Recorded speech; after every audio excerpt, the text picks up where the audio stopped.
Good morning or good evening, wherever you are. So, I just want to give you a life update because recently people have been asking why I haven't shared my son's wedding. And so, here's why. It's a bit overwhelming in the last week because my husband was in the hospital and against the doctor's wishes, he insisted on coming back to the Philippines. I would want him to come home only because I wanted him to be observed, and that's what the doctors wanted. I wanted him to stay there longer, even though they have actually found what was wrong with him, and they're trying to treat it, and they want to do more observation. He says, "That's it. I'm going back. I want to go home to where I'm loved. Not that he's not loved in the States. I want to be surrounded by people who love me." And so I couldn't take that away from him. I, didn't have the heart to say no. And so I said, okay, we will. But they had to, you know, um, give him double the medication in order for him to get better soon. So, of course, my brother and my sister-in-law were worried sick, and they were concerned about it, and I told my husband about that, and while he appreciated it and everything, he said, I gotta go to my home. I gotta get home.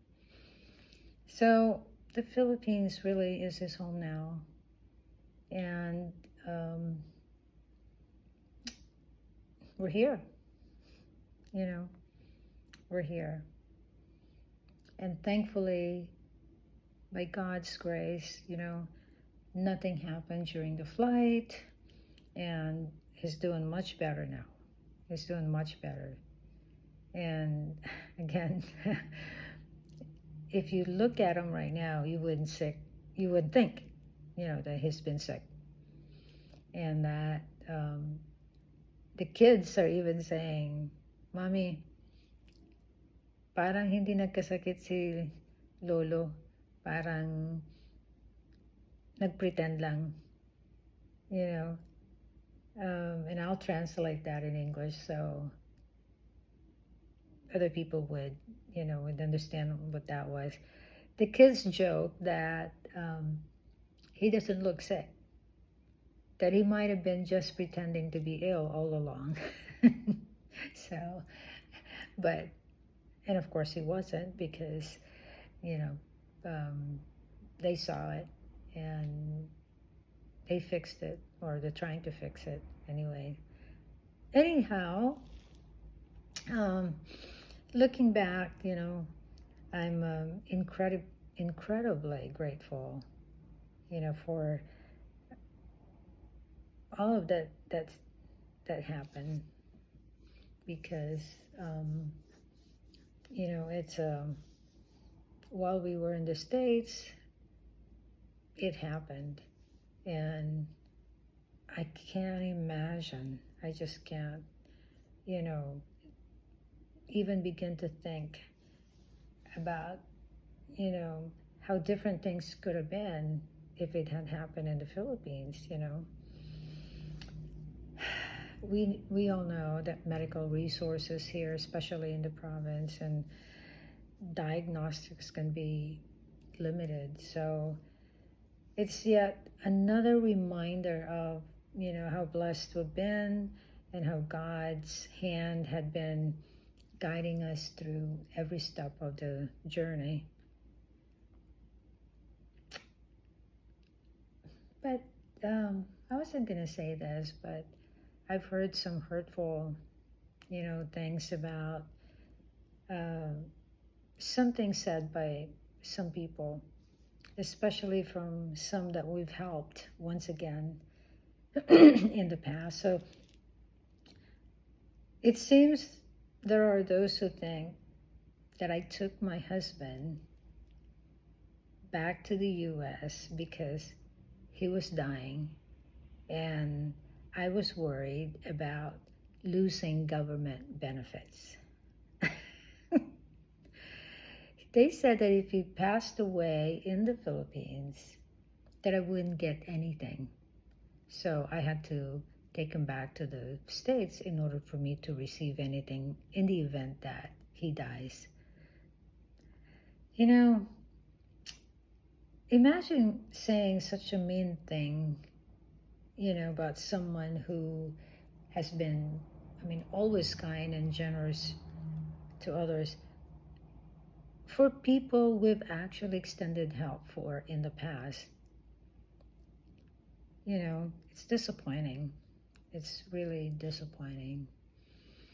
If those we've helped actually think this way, what's more from others who have never received their kindness? But you know what? Despite this, I refuse to let, negativity overshadow the blessings in my life. I choose gratitude for my husband's recovery, for my family, and for God's unwavering presence in my life.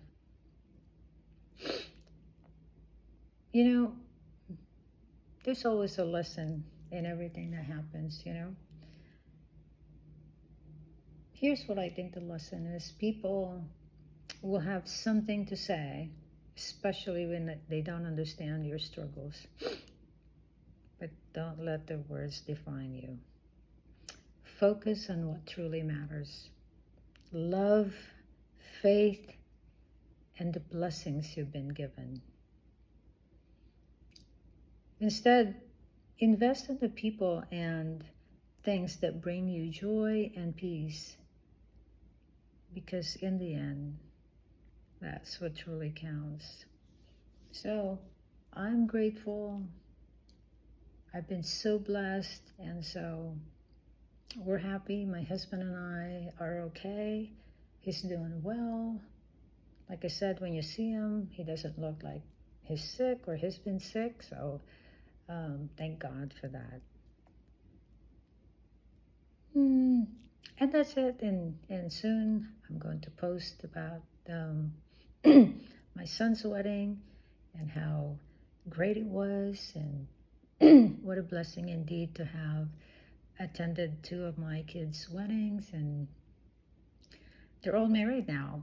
So stay tuned, my friends.